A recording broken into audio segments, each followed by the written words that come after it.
Hi guys, welcome back to my channel. मैं हूं दिव्या और मैं आज आपको आगे का जो है मैंने 12th का जो चैप्टर आपको बढ़ा रही थी उसका फर्स्ट पार्ट मैं आपको एक्सप्लेन कर चुकी through the eyes of traveller. History का पार्ट 2 है ये, जो इसका पार्ट है बुक है जो वो सेकंड बुक है।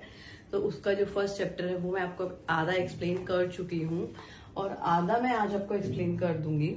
तो गाइज देखिए, मैं आपको पीछे जो है 3 ट्रेवलर्स के नाम बताए थे। जल्दी से मुझे कमेंट बॉक्स में बताइए वो 3 ट्रेवलर्स के नाम कौन से हैं, फिर मैं समझ जाऊंगी आपने मेरा वीडियो देखा है।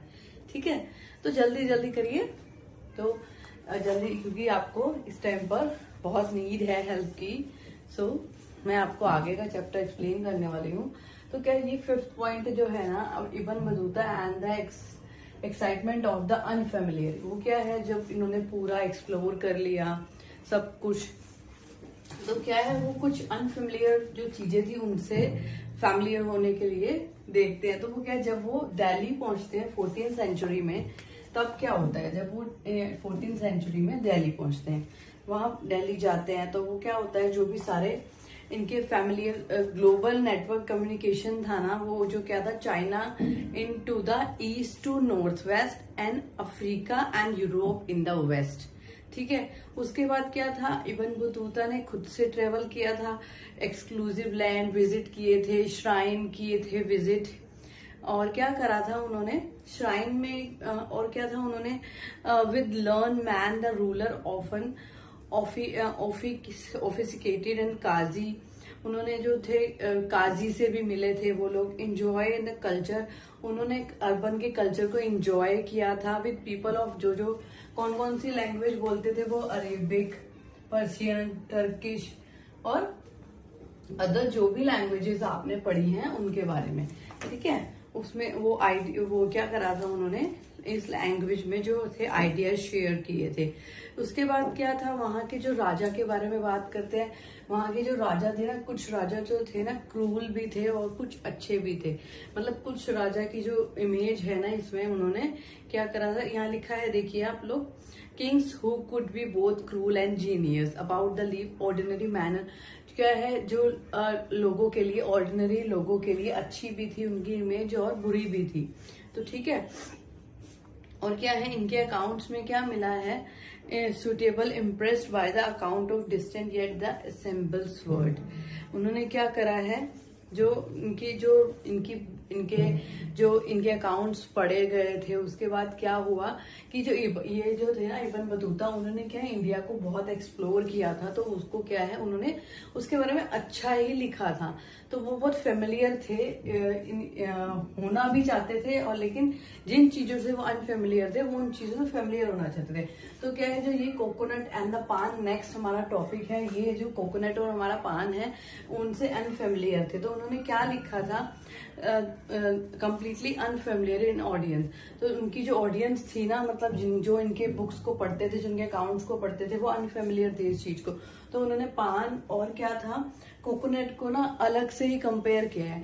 ब्रैकेट में वाइट आपका जो एक पर्पल कलर का वो दे रखा है ना कॉलम, उसमें लिखा है कि, जैसे मैं आपको एक्सप्लेन कर देती हूँ कि जो जो कोकोनट था ना, उन्होंने उसको ना ह्यूमंस के हेड से कंपेयर किया है कि मतलब जैसे उन्होंने वो उसके अंदर एक गोल गोल 2 वो होते हैं ब्लैक कलर के, तो उनको उसके आईज से कंपेयर किया। हेड पे जो वो नारियल के ऊपर कोकोनट पे बाल होते हैं उसको उनके हेड के हेयर से कंपेयर किया। मतलब टोटली जो भी वो जैसे बना होता है ना, और क्या है वो कोकोनट को उन्होंने ह्यूमन से कनेक्ट किया। और जो पान है, पान को उन्होंने एज अ प्लांट देखा है, लेकिन क्या लोग क्या करते थे, उसको च्यू करने के लिए यूज करते हैं। उन्होंने ये देखा है, जैसे हम लोग पान खाते हैं तो वो लोग क्या वो देखते हैं कि खाली इसकी लीव को यूज किया जाता है एंड उसको च्यू किया जाता है। ठीक है, चलिए अब हम आगे चलते हैं। इब्न बतूता है इंडियन सिटी। अब इंडियन सिटी के लिए उनका क्या वो था, ओपिनियन था, वो सब हम देखते हैं। क्योंकि क्या है कि जो इब्न बतूता थे उन्होंने अच्छा लिखा था अपने अकाउंट्स में, और जो बर्नियर था, वो बर्नियर जो थे उन्होंने सिर्फ क्या करा, यूरोप और इंडिया का कंपेयर किया, देन इंडिया को हमेशा नीचा दिखाया। आगे हम पढ़ने वाले हैं उनके बारे में भी, लेकिन just I am saying you because you will be alert for Bernier. Okay, तो क्या है, इब्न बतूता को सिटी के जो क्या है उसमें उन्होंने क्या देखा कि सिटीज में बहुत सारे अपॉर्चुनिटीज हैं।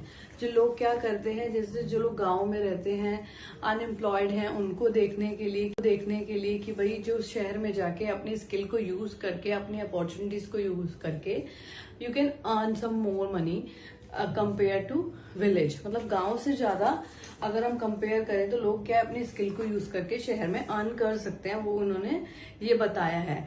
तो इब्न बतूता के जो अकाउंट्स थे उनमें सिटीज के बारे में क्या क्या दिखाया है उन्होंने दिखाया कि सिटीज बहुत क्राउडेड हैं और ब्राइट हैं, कलरफुल हैं, वैरायटी ऑफ फूड्स हैं। जैसे वो मार्केट में हम लोग जाते हैं तो वो ऐसे उन्होंने एक्सप्लोर किया था, तो वो बताया था कि क्या क्या यहाँ पे है।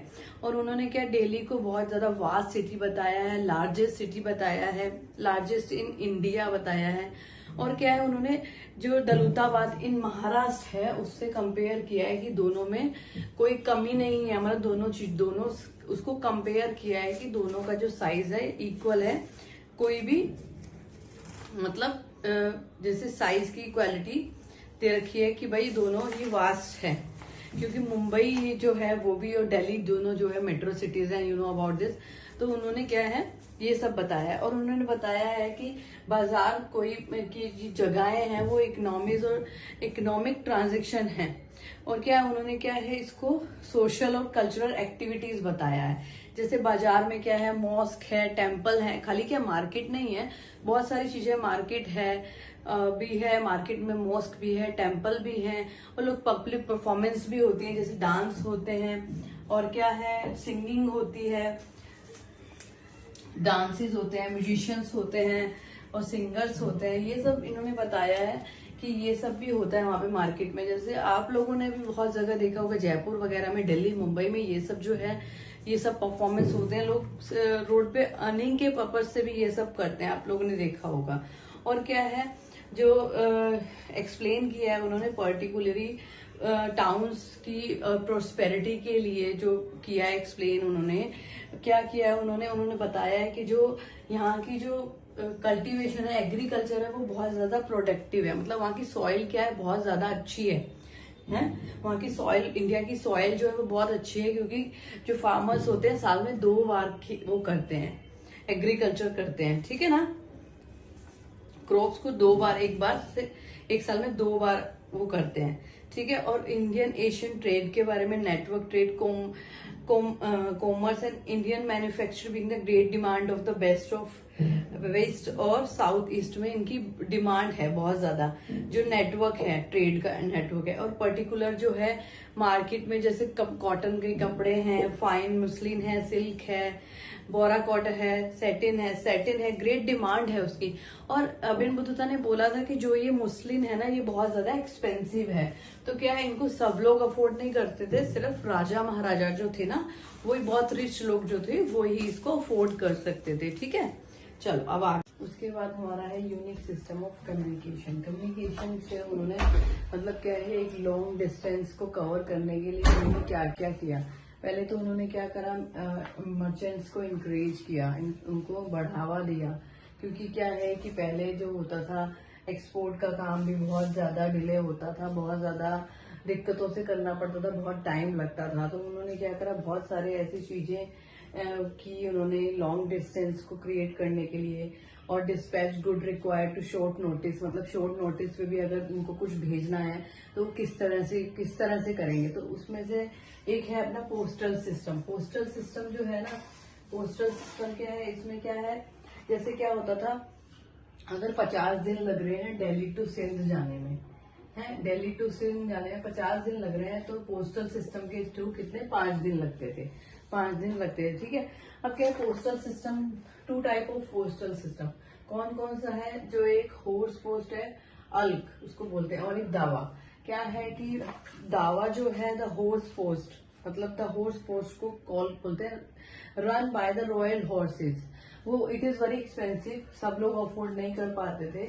और एक है दावा। दावा जो है वो क्या है, foot post had 3 station per mile, it is called दावा। मतलब जो पैदल का रास्ता था वो दावा बोलते थे। और जो एक्सपेंसिव हॉर्स के थ्रू होता था वो क्या होता था, अल्क होता था। तो क्या है, 2 टाइप ऑफ पोस्टल सर्विस होती थी इसमें, जो जल्दी जगह पर जाने के लिए, कोई चीज को जल्दी पहुंचाने के लिए। जैसे एक होता था, आपने रेस में देखा होगा कि एक रोड होती है, उसको क्या होता था, उसमें बेल लगी होती थी। तो क्या है, जो एक बंदा दौड़ता हुआ आता था, कुछ मील पे दूसरा बंदा खड़ा होता था। तो ऐसे करके जैसे एक बंदा यहाँ खड़ा है, एक यहाँ खड़ा है, एक यहाँ है, मतलब इसमें डिस्टेंस काफी है। तो क्या है, एक इसके हाथ में एक रोड होता है, तो वो रोड लेकर यहाँ तक भागेगा, फिर ये रोड इसको दे देगा एंड वो वहीं पे स्टॉप हो जाएगा, एंड दूसरा फिर वहां तक पहुंचेगा और ये वाला वहीं स्टॉप हो जाएगा जहां यहाँ पहुंचा है। ऐसे करके आपने देखा होगा कि रेसिंग के लिए जो देते थे कि ऐसा होता था कि जो चीज ना जल्दी पहुंच जाती थी उसके थ्रू। तो ठीक है, अब हमारा ये हो गया पोस्टल, ये फुट वाला होता था। ठीक है, तो अब नेक्स्ट टॉपिक हमारा है Bernier and the degenerate east. मतलब इसमें क्या है, जैसे पहले इब्न बतूता ने जो इस सब चीजों को इतनी अच्छी से डिस्क्राइब किया था, क्योंकि उन्होंने इंडिया विजिट किया था, तो उन्होंने हर चीज को अच्छे से डिस्क्राइब किया था। अब क्या होता है कि वो बहुत इम्प्रेस्ड थे सब चीजों से, कौन, इब्न बतूता। तो इसके बाद क्या आते हैं बर्नियर जो आते हैं, उन्होंने क्या करा था, इंडिया और यूरोप को क्रिटिसाइज किया था कि भाई यूरोप अच्छा है और इंडिया क्या है, इंडिया में अच्छा नहीं हो रहा है जो भी है, वहाँ की फार्मिंग के बारे में और वहाँ की जो लोग रहते हैं और सब चीज को क्रिटिसाइज किया था कि वहाँ पे जो एग्रीकल्चर है वो गिर रही है, वो सब उन्होंने बताया था। आगे हम ये बर्नियर के बारे में ही पढ़ेंगे। ठीक है, तो बर्नियर ने इंडिया में जो भी सिचुएशन देखी उसको, यूरोप की सिचुएशन को उससे क्रिटिसाइज किया, और पर्टिकुलरली वो क्या है, उस पर फोकस करते थे कि भाई वो किस तरह से इसको नीचा दिखाएं इंडिया को।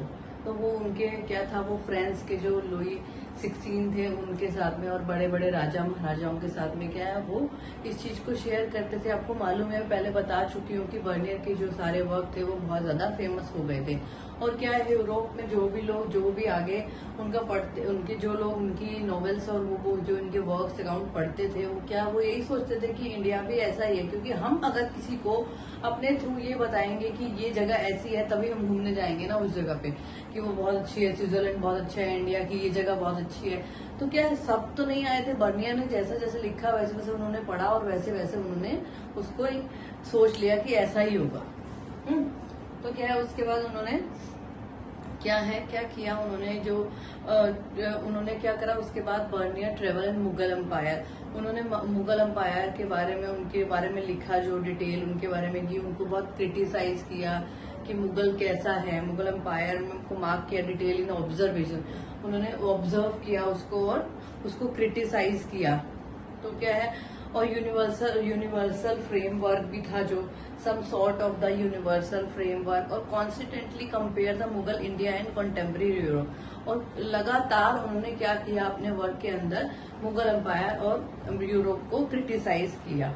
और क्या करा, बहुत ज्यादा क्या करा उन्होंने, बाइनरी ऑपोजिशन क्या होता है, मतलब क्या है, कंपेयर करना, अपोजिट रखना, कि अपना यूरोप क्या है, ऊपर है और इंडिया क्या है, नीचे है। और उन्होंने हर जगह पर यही दिखाया, वेस्टर्न वर्ल्ड में हर जगह यही दिखाया कि जो वेस्टर्न वो है वो बेस्ट है एंड कंपेयर टू इंडिया। ठीक है, अब हम आगे चलते हैं, question of the land on ownership. अब क्या था इसमें, अकॉर्डिंग टू बर्नियर ये था कि नेक्स्ट हमारा टॉपिक है question of the land ownership. अब बर्नियर जो थे उन्होंने क्या करा था, क्वेश्चन उठाए थे, क्या था, लैंड ओनरशिप के ऊपर, कि उन्होंने ये बोला था इसमें कि डिफरेंस क्या था इसमें, उन्होंने differences between the Mughal Indian and empire, the private property in land of former. क्या है कि यूरोप में क्या था कि सबकी क्या था, प्राइवेट प्रॉपर्टी होती है, और इंडिया में क्या है, खाली मुगल्स जो थे उनके पास ही ऑनरशिप थी लैंड की। ठीक है, तो वो बोलते हैं कि जो ये ठीक बात नहीं लगी उनको, उन्होंने ऐसा लिखा था अपने वर्क्स में। तो मुगल एम्पायर जो थे क्या वो करते थे, खुद ही क्या करते थे, सिर्फ उस पे अपना उनका ऑनरशिप होती थी उनकी, और बाकी जो लोग होते थे वो सब उनके नीचे काम करते थे। तो क्या है, उन्होंने क्या बोला, बर्नियर ने 16 और 17 सेंचुरी में उनके जो अकाउंट्स थे उसमें ऐसा लिखा हुआ था। ठीक है और वो क्या बोलते हैं, सॉरी, कि बर्नियर लिखते हैं कि इसमें जो आगे जैसे क्या है, सब जो लैंड है वो मुगल्स की है, जो लोग हैं वो क्या है उनके ऊपर काम करते हैं। तो वो कहते हैं कि आगे वो अपने बच्चों को पास आउट नहीं कर सकते हैं उस लैंड को, क्योंकि वो जो लैंड है वो उसका ऑनर कौन है, राजा है। तो क्या है, मैं उसके अंदर, वो कहते हैं मैं इसके अंदर लॉन्ग टाइम तक कोई भी क्या करता है, इन्वेस्टमेंट नहीं कर सकता हूँ इसमें, क्योंकि क्या है यहाँ पर लोग क्या है, राजा के नीचे काम करते हैं। राजा के कहने पर ही जो भी लोग हैं, औरतें हैं, बच्चे हैं, वो सब वहां पर काम करते हैं, उनका उससे कोई मतलब नहीं है। और इसी वजह से वो कह रहे हैं कि यहाँ की एग्रीकल्चर में कोई इम्प्रूवमेंट नहीं हो रहा है, और क्या है, गिरता ही जा रहा है, जो भी एग्रीकल्चर है वो गिरता जा रहा है। तो क्या है, ये सब बोलते हैं। और उसके बाद कहते हैं कि इंडिया में जो लोगों के लोग हैं वो क्या है, क्या है, उनके अंडर काम करते हैं। वहां पे जो राजा और बड़े लैंड ओनर होते हैं, उन्होंने क्या छोटे लोगों को परेशान करके रखा है। इसीलिए क्या है कि जो गरीब जो है वो बहुत गरीब है यहाँ तो, और अमीर तो बहुत अमीर है, वैसे लोग हैं वहां पे जो रहते हैं, क्योंकि वहां पे मिडिल क्लास का कोई भी नामो निशान नहीं है। वहां पे लोग बहुत मुश्किल से रह रहे हैं। लोगों ने क्या कर रखा है, रूल कर रखा है गरीब लोगों के ऊपर, राजा और बड़े जमींदारों ने, बड़े लैंड ओनर ने। ऐसा सब बर्नियर ने अपने अकाउंट्स में लिखा है। और क्या है, बर्नियर के अकाउंट्स आपको मालूम ही है, बहुत फेमस है, तो सबने पढ़े हैं। तो क्या है, वो बताते हैं बर्नियर की मुगल एम्पायर के जो राजा है ना, वो खाली किसके, बैगर्स और बारबेरियंस के ही हैं। मतलब वो जो गरीब लोग हैं उनके ही राजा हैं वो खाली। और वहां की हवा अच्छी नहीं है, वहां पे सब जगह जंगल है, वो सब। वो ये कहते हैं कि इसका कारण क्या है, ownership of land, crown ownership of land. क्या है कि वहां पे लोगों के पास अपनी लैंड नहीं है, इसलिए लोग क्या है वहां पे सरवाइव कर रहे हैं। तो वहां पे उन्होंने जो जो लिखा वहां पर, और भी जो ऑफिशियली जो और भी जो ट्रेवलर्स थे और भी गए थे, मेन तो मैं आपको 3 बजा चुकी हूँ, जिसका तीसरे बर्नियर का मैं, लेकिन और भी जो जैसे अब्दुल फजल ने लिखा था 16th सेंचुरी में, यही सब लिखा था कि लैंड रेवेन्यू के बारे में लिखा था। और क्या है कि वो बोलते थे कि रेंट, वहां पे जो राजा लोग है ना, वो क्या है लोगों से रेंट लेते थे, लेकिन उसमें उन्होंने क्या है, ऐसा कुछ नहीं लिखा हुआ है। जो मुगल्स के अकाउंट्स हैं उनमें ऐसा नहीं लिखा हुआ है कि लोग राजा जो है रेंट लेते थे, ऐसा नहीं होता था, रेंट नहीं लेते थे वो। कि वो कहते थे कि जैसे राजा लोग अगर वहां की जो प्रजा है उनके साथ में उन्हें प्रोटेक्शन दे रहे हैं, तो उसकी जगह पर खाली टैक्स ले रहे हैं, बस ये होता था। आगे भी आप इसमें more detail of 8th chapter में आप पढ़ेंगे इसके बारे में। और क्या है, फ्रेंच फिलोसोफर मॉन्टेक्यू जो थे, उन्होंने भी यही लिखा था कि एशिया का जो कंडीशन है वो बहुत ज्यादा खराब है। रूल ऑफ एशिया जो क्या है, वहां पे जो ओनर, बड़े बड़े ओनर है, वो क्या करते हैं, खाली ऐसे ही करते हैं कि छोटे लोगों को दबाते हैं। और कार्ल मार्क्स के बारे में 19th सेंचुरी में कार्ल मार्क्स ने भी यही लिखा था इसके बारे में, कि वो सरपल्सिस जो होता था, सरपल्सिस का मतलब ये होता है कि जैसे क्या राजा रानी क्या करते हैं, एक्स्ट्रा जो एग्रीकल्चर से निकलता है वो सब वो रखते थे, खाली ज्यादा कुछ नहीं होता था, ठीक है। और उसके बाद क्या है, आगे भी आप देखेंगे 8th चैप्टर में आगे आप देखेंगे कि ट्रू फैक्ट क्या है। अब 16 और 17th सेंचुरी में क्या है कि ऐसा नहीं होता है। अभी तक जो बर्नियर ने बताया वो मैं आपको बता रही हूँ, लेकिन जो एग्जैक्ट मुगल्स में और गाँव में कल्चर्स में ऐसा होता है कि हर जगह ऐसा होता है कि बड़े जमींदार भी होते हैं, और लैंड जो लेस वर्कर होते हैं वो भी होते हैं, जिनके पास जो बिग जमींदार के पास काम करते हैं, और छोटे बड़े पीजेंट्स होते हैं जो अपने अपने लैंड पे काम करते हैं, ठीक है।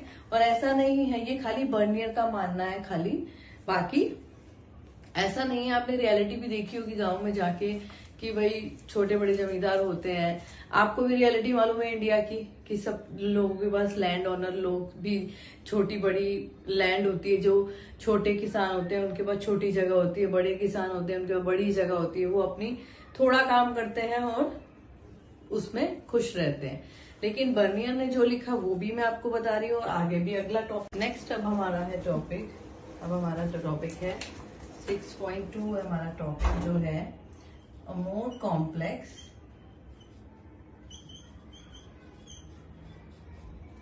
Social reality. ये हमारा नेक्स्ट टॉपिक है 6.2 जो है हमारा नेक्स्ट टॉपिक। इसमें क्या है, बर्नियर ने क्या बताया है, जो कि बर्नियर ने बताया है कि जो हमारा इन्होंने क्रिटिसाइज तो किया है कि इनकी जो सोसाइटी थी वो बहुत ज्यादा कॉम्प्लेक्स थी, और जो quality of the manufacturing profit approve the state. मतलब क्या था कि जो भी ये सब जो मैन्युफैक्चरिंग वगैरह करते थे इनसे, और क्या जो ये सब इनके जो कॉन्सिक्वेंसेस होते थे वो बहुत ज्यादा वो होते थे अप्रोप्रिएट बाय स्टेट, मतलब स्टेट वाइज होते थे। तो क्या है इसमें, और इनमें ये बोलते हैं कि सेम टाइम इनके पास क्या है, बहुत सारा प्रीशियस मटेरियल होता था।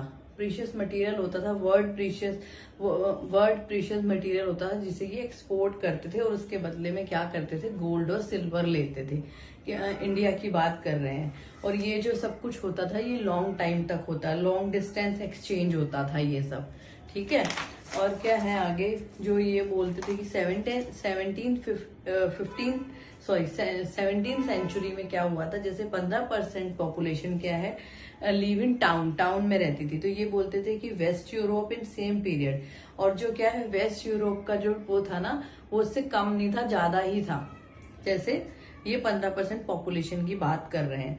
तो और जो ये है बर्नियर बोलते हैं कि इन्होंने क्या बोला है कि लोग क्या है कैंप टाउन की तरह रहते थे। उन्होंने ये नहीं बताया कि सिटीज में लोग कैसे रहते थे, जैसे कैंप टाउन की तरह रहते थे, मतलब गरीबी में जैसे लोग रहते हैं ऐसे रहते थे। उनकी सोशल इकोनॉमिक्स क्या था, बहुत ज्यादा कम था। ये बोलते थे मैन्युफैक्चर जो थे वो all kind of town, manufacturing town, trading ports town, स्केट सेंटर, पिलीग्राम टाउन, ये सब जो ऐसा था। लेकिन बर्नियर जो बोलते थे वो डिफरेंट टाइप से बोलते थे। और उन्हें क्या वेस्टर्न इंडिया के ग्रुप जो थे उनको क्या बोलते थे, वेस्टर्न इंडिया दीज ग्रुप क्या महाजनास बोलते थे, ठीक है। और क्या था, जो द चीफ से जो देयर चीफ्स क्या थे, sets in the urban centre such Ahmedabad, उसे महाजनास बोलते थे। और क्या है, जो कलेक्टिव प्रेजेंटेड चीफ थे मर्चेंट कम्युनिटी के, उनको क्या बोलते थे, नागर सेठ बोलते थे, ठीक है।